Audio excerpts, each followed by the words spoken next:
بسم اللہ الرحمن الرحیم۔ آپ کی تاریخ پیدائش 526 ہجری ہے۔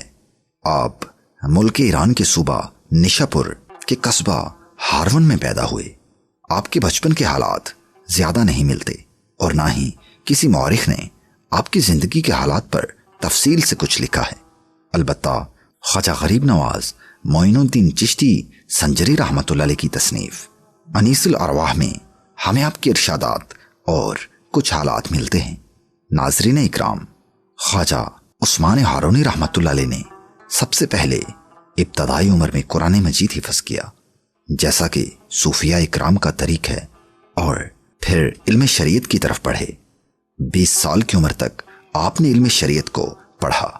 اس کے بعد جب آپ علم حاصل کر چکے تو آپ کو زیادہ تر درویشوں کی مجالس میں بیٹھنے کا موقع ملتا رہا اور آپ زیادہ وقت ایسے ہی لوگوں کے پاس گزارتے تھے۔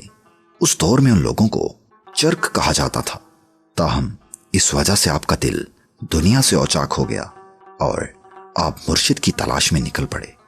ان دنوں خراسان کے اندر ایک ہستی کا بڑا چرچا تھا جن کا نام خواجہ حاجی شریف زندنی رحمۃ اللہ علیہ ہے، جو کہ بخارا کے شہر زندنا میں پیدا ہوئے 552 ہجری میں۔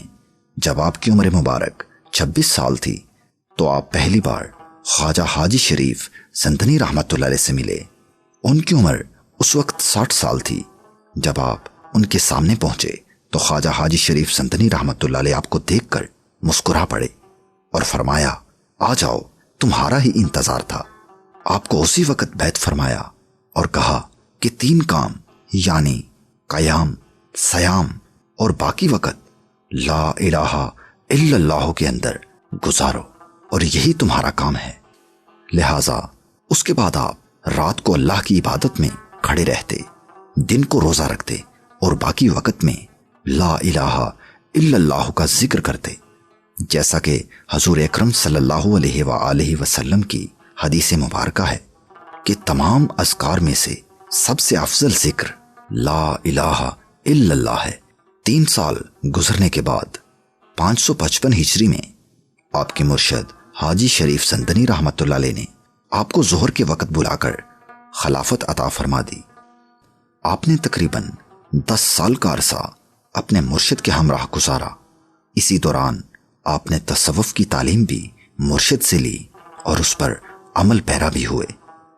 ایک مرتبہ آپ نے کھانا معمول سے تھوڑا زیادہ کھا لیا، جس کی وجہ سے آپ کو نیند آ گئی۔ جب آپ سو کر اٹھے تو نماز کا وقت جا چکا تھا۔ اس کے بعد آپ نے پختہ عہد کیا کہ آج کے بعد اتنا ہی کھانا کھاؤں گا کہ زندہ رہ سکوں۔ لہٰذا اس کے بعد مرتے دم تک آپ کی خوراک روزانہ کی چند لقمے اور چند گھونٹ پانی رہا۔ آپ نے اپنے مرشد کے ساتھ دور دراز کے سفر بھی کیے، حج کیا اور بہت سے بزرگان دین سے ملاقات بھی کی۔ اس کے بعد مرشد کے حکم سے آپ بخارا، دمشق، مکہ، مدینہ اور سمرقند تک دین کی تبلیغ کے لیے گئے۔ پھر آپ خانہ کعبہ میں مجاوروں کے ساتھ بھی رہے اور وہاں پر جو لوگ حج کرنے آتے ان کی خدمت کرتے اور ان کے لیے پانی کا انتظام کرتے۔ وہاں آپ کی ملاقات خواجہ عمر نفسی رحمۃ اللہ علیہ سے بھی ہوئی۔ خواجہ عثمان ہارونی رحمۃ اللہ علیہ فرماتے ہیں کہ ایک مرتبہ میں ایک بزرگ سے ملنے گیا جو ایک غار میں گوشہ نشین تھے۔ میں وہاں ادب سے بیٹھ گیا اور کچھ دیر بعد وہ بزرگ کہنے لگے کہ اپنا سر اٹھاؤ اور سنو، مجھے 70 سال ہو چکے ہیں اور میں اللہ کے ذکر میں مشغول ہوں۔ میں نے کبھی اس کے ذکر سے ہٹ کر کوئی بات نہیں کی۔ ابھی جو تم سے یوں بات کر رہا ہوں یہ بھی رب کی طرف سے حکم ہوا ہے، لہٰذا وہ بات سنو اور جلدی سے چلے جاؤ۔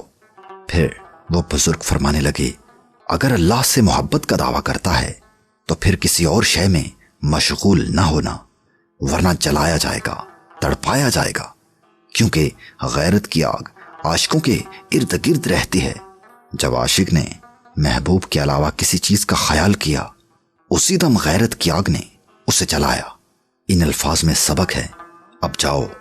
بس اسی وقت وہ بزرگ پھر عبادت میں مشغول ہو گئے۔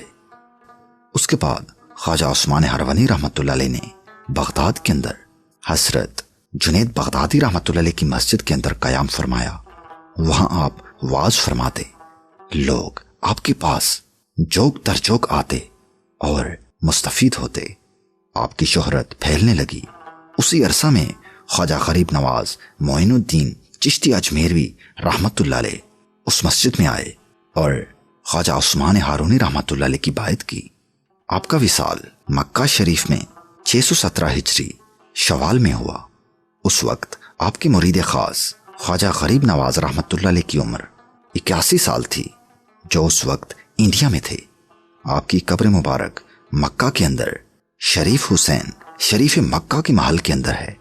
کچھ لوگوں نے اس بات کا انکار کیا ہے اور ان کا کہنا ہے کہ آپ انڈیا میں آئے اور آپ کی قبر مبارک ضلع پٹنہ کے اندر ہے، مگر خواجہ نصیر الدین چراغ دہلوی رحمت اللہ علیہ نے اس بات سے انکار کیا ہے، لہٰذا انہی کی بات درست ہے۔ خواجہ غریب نواز معین الدین چشتی رحمت اللہ علیہ نے آپ کی مجلس اور صحبت سے سنی ہوئی باتوں کو قلم بند کیا ہے۔ آپ فرماتے ہیں کہ میں 10 سال تک خواجہ عثمان ہارونی رحمت اللہ علیہ کی خدمت میں سفر کرتا رہا۔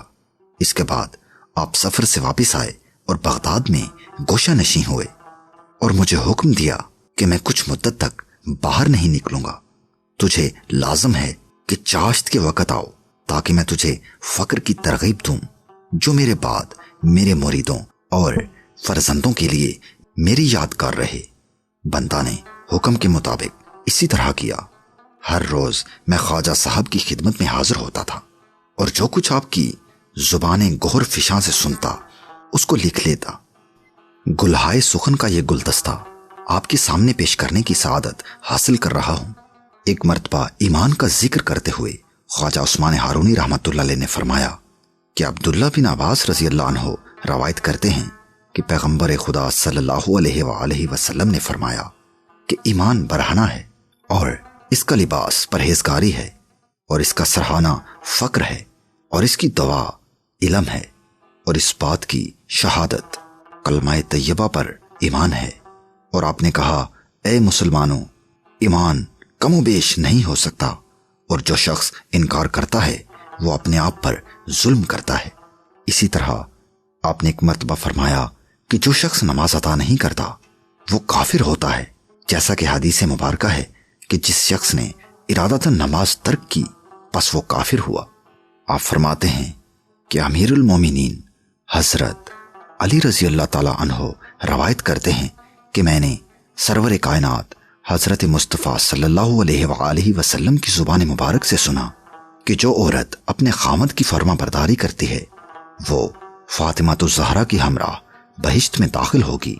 اس کے بعد فرمایا کہ جس عورت کو خامد بستر پر طلب کرے اور وہ نہ آئے تو اس کی تمام کی ہوئی نیکیاں دور ہو جاتی ہیں، اور اگر وہ عورت مر جائے شوہر اس پر راضی نہ ہو تو اس کے لیے دوزخ کے 7 دروازے کھل جاتے ہیں، اور اگر عورت سے خامد راضی ہو اور عورت وفات پا جائے تو اس کے لیے بہشت کے 70 درجات قائم ہوتے ہیں۔ فرمایا کہ میں نے تنبیہ میں لکھا دیکھا ہے کہ جو عورت خامد سے ترش روئی سے پیش آئے اور اس کی طرف نہ دیکھے تو اس کے اعمال نامہ میں آسمان کے ستاروں کے برابر گناہ لکھے جاتے ہیں۔ پھر فرمایا کہ اگر خامد کی ناک کے ایک نتنے سے خون جاری ہو اور دوسرے سے ریح، اور عورت اسے زبان سے صاف کرے تو بھی خامد کا حق ادا نہیں کر سکتی۔ اسی طرح اللہ تعالیٰ کی دوستی کا ثمرہ اور اس کا اجر بتاتے ہوئے آپ فرماتے ہیں، اے درویش، تجھے یاد رہے کہ جب آدمی دوست بن جاتا ہے تو سب چیزیں اس کی بن جاتی ہیں۔ مرد کو چاہیے کہ تمام موجودات سے فارغ ہو کر دوست کی طرف مشغول رہے، کہ جو کچھ دوست کہے اس کی پیروی کرے۔